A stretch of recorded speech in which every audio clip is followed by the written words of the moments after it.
Semangat pagi Pak Yusuf dan Bu Lili.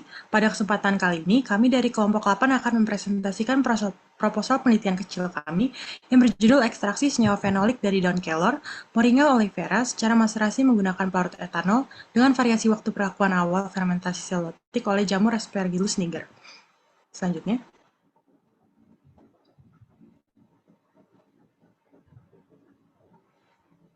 Berikut adalah anggota dari kelompok 8. Next. Berikut adalah agenda dari presentasi kali ini. Next. Pertama adalah latar belakang. Penelitian ini dilatar belakangi oleh tanaman kelor yang umumnya dimanfaatkan dalam kehidupan sehari-hari sebagai bahan pangan saja. Namun, tanaman kelor, khususnya bagian daun kelor, diketahui mengandung senyawa fenolik yang dapat berfungsi sebagai antioksidan dan sebagainya. Kandungan fenolik total dari daun kelor dapat ditentukan menggunakan uji Volin-Chiocalde. Untuk mendapatkan senyawa fenolik dari daun kelor, diperlukan proses ekstraksi senyawa. Proses ekstraksi senyawa fenolik dilakukan dengan metode maserasi dengan pelarut etanol dengan fermentasi oleh jamur Aspergillus niger. Ekstraksi senyawa fenolik dapat meningkatkan nilai manfaat dari daun kelor ini, dan juga dapat dimanfaatkan dalam industri. Salah satu contohnya adalah penggunaan senyawa fenolik yang digunakan sebagai salah satu komponen untuk membuat sunscreen. Adapun tujuan dari penelitian ini adalah untuk menentukan perolehan ekstrak dan kandungan total fenolik dari daun kelor menggunakan metode ekstraksi maserasi dengan pelarut etanol 99% hasil fermentasi substrat padat oleh jamur Aspergillus niger dengan variasi waktu fermentasi 0, 3, dan 5 hari. Untuk kandungan total fenolik dilakukan penghitungan menggunakan total phenolic compound method. Selanjutnya, hipotesis dari percobaan ini adalah pertama, perolehan ekstrak pada daun kelor menggunakan metode ekstraksi akan meningkat seiring penambahan waktu fermentasi. Kemudian, kandungan total fenolik atau yang dihitung dari daun kelor menggunakan metode TPC akan meningkat seiring dengan peningkatan jumlah ekstrak. Next. Variasi yang digunakan dalam percobaan ini adalah variasi waktu fermentasi yaitu 0, 3, dan 5 hari, serta penentuan yield dan TPC dilakukan sebanyak 2 kali atau duplo, sedangkan kondisi percobaan dan parameter yang diukur dapat dilihat pada salindia berikut. Next. Parameter yang dihitung meliputi kadar air dan persen perolehan ekstrak daun kelor, konsentrasi asam galat untuk kurva standar, serta TPC, sedangkan asumsi yang digunakan dapat dilihat pada salindia berikut. Next. Selanjutnya adalah bagian tinjauan pustaka. Yang pertama adalah tanaman kelor. Tanaman kelor merupakan tanaman yang tumbuh pada daerah tropis dan subtropis yang hampir seluruh bagian tanamannya dapat dimanfaatkan. Juga mengandung senyawa fenolik sebagai antioksidan, salah satunya adalah asam galat. Selanjutnya, senyawa fenolik dan pengujiannya. Senyawa fenolik merupakan senyawa yang memiliki gugus hidroksil pada gugus aromatik yang total fenolik compound-nya dapat diuji dengan reagen Volin-Chiocalde dan penggunaan larutan standar asam galat untuk pembuatan kurva standar. Kemudian selanjutnya adalah Aspergillus niger yang merupakan jamur berfilamen yang tumbuh secara aerobik pada senyawa organik yang memproduksi asam fenolik seperti asam galat melalui jalur produksi enzim tanase pada solid state fermentation. Selanjutnya adalah fermentasi substrat padat yang biasanya digunakan untuk produksi senyawa bioaktif yang dipengaruhi oleh ukuran inokulasi, kadar air awal, temperatur, dan waktu fermentasi. Adapun keunggulan dari fermentasi substrat padat adalah konsentrasi produk yang lebih tinggi. Selanjutnya, etanol. Etanol merupakan pelarut yang bersifat semipolar yang digunakan karena kelebihannya di mana konsentrasi etanol yang meningkat dapat meningkatkan hasil ekstraksi. Selanjutnya, untuk proses pemisahan ekstrak sampel dan pelarut dapat digunakan corong Buchner dan rotary vacuum evaporator, di mana corong Buchner ini dapat mempercepat proses penyaringan dari campuran padatan cairan, dan rotary vacuum evaporator ini dapat mengubah sebagian atau keseluruhan pelarut dari larutan menjadi bentuk cair dan menjadi uap, yang dapat memisahkan pelarut dan juga ekstrak yang diperoleh. Selanjutnya untuk metode maserasi merupakan ekstraksi dengan merendam sampel bubuk pada wadah dengan pelarut dan pengadukan secara berkala.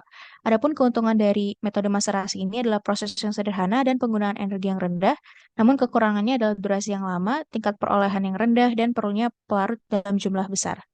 Selanjutnya, kadar air. Kadar air merupakan persentase kandungan air suatu bahan yang dapat dinyatakan berdasarkan berat basah maupun berat kering. Selanjutnya. Berikut merupakan state of the art yang kami gunakan pada penelitian kecil kali ini.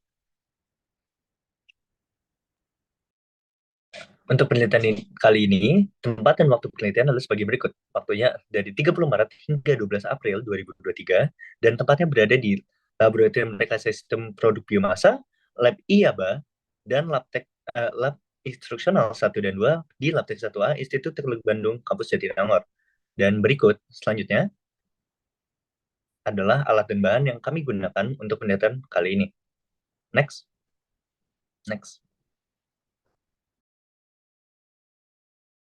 Berikut merupakan gambaran diagram alis secara umum. Pertama-tama kami mempersiapkan alat dan bahan, kemudian daun kelor yang dilakukan pengeringan, pengecilan ukuran, dan menghasilkan daun kelor yang kering. Kemudian akan dilakukan fermentasi secara substrat padat dari daun kelor dan Aspergillus niger yang dilanjutkan dengan proses ekstraksi secara maserasi. Kemudian dari hasil ekstraksi nanti akan ditentukan perolehan ekstrak dan penentuan kandungan total fenolik dengan metode TPC. Untuk preparasi substrat daun kelor, nantinya daun kelor akan dilakukan pencucian dan dipisahkan dari ranting, kemudian dilakukan pengeringan di oven pada suhu 50 derajat Celcius selama 4 jam, kemudian dilakukan pengecilan ukuran dengan blender, dan menghasilkan bubuk daun kelor yang kering. Untuk fermentasi substrat padat, akan digunakan Aspergillus niger komersil sebanyak 45 gram dan bubuk daun kelor kering sebanyak 300 gram. Kemudian nanti akan dilakukan fermentasi substrat padat pada baki dan ditutup plastik hitam di suhu 27 derajat Celcius pada kelembapan 70% dengan variasi waktu 0, 3, dan 5 hari. Sebelum dilakukan fermentasi, nanti Aspergillus niger komersil dan bubuk daun kelor kering akan ditambahkan oleh aquades, glukosa, dan ekstrak ragi dengan perbandingan Aspergillus niger dan air 1:10 dan perbandingan air dan substrat sebesar 3:2.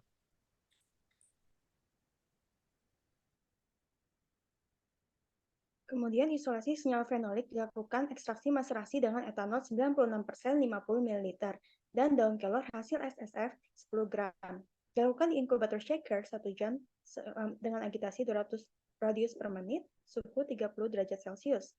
Hasil ekstraksi disaring dengan kertas saring Wattmann, lalu difiltrasi dan dilanjut dengan rotary vacuum evaporator untuk menguapkan pelarut. Hasil ekstrak dikeringkan di oven 24 jam.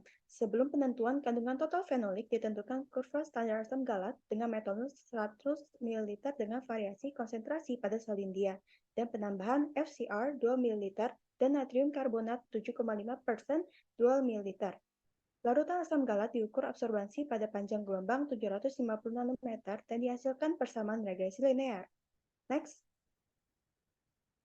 Untuk TPC, sampel ekstrak 0,05 gram dan metanol 10 ml dicampur dengan FCR 2 ml dan larutan natrium karbonat 7,5% 2 ml. Kemudian, sampel dihomogenisasi dan diukur absorbansi pada 750 nanometer. Dari regresi linear, kurva standar asam galat, maka didapatkan kandungan fenolik total sampel. Next. Variabel penelitian yang terdiri dari variabel kontrol, bebas, dan terikat dapat dilihat pada salindia berikut. Next. Rancangan acak lengkap dari penelitian ini dapat dilihat pada salindia berikut. Next. Berikut lini masa penelitian hingga presentasi hasil. Next. Pada salindia RAB berikut ini terdapat list barang beserta jumlah yang akan dibeli dengan total harga sebesar Rp354.000. Next. Sekian dan terima kasih.